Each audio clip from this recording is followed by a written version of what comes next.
Donald Trump के 50% tariff के बावजूद इंडिया के लिए क्यों वह खास असर नहीं दिख रहा, या यूं कहें क्यों वे टैरिफ उतने ज्यादा असरदार नहीं रहे जितना समझा जा रहा था।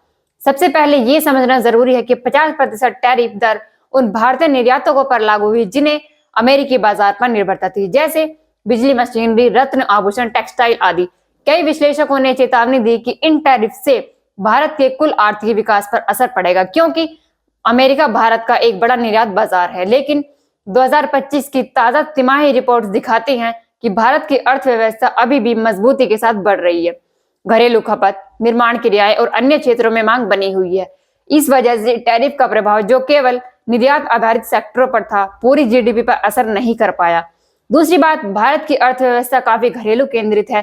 कुल जीडीपी में निर्यात का हिस्सा इतना बड़ा नहीं है कि टैरिफ की मार पूरी अर्थव्यवस्था को हिला दे।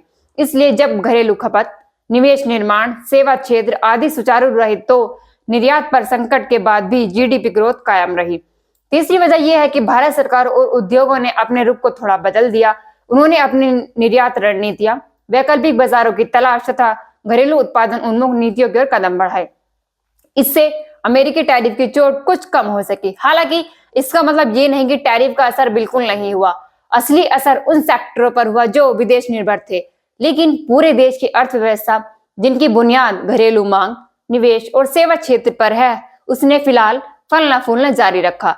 इसलिए फिलहाल ये कहना सही होगा कि अमेरिकी 50% टैरिफ जैसा डर था पूरी तरह बेकार साबित नहीं हुआ, बल्कि भारत की व्यापक और विविध अर्थव्यवस्था के कारण उसका असर अपेक्षित से कम दिखा।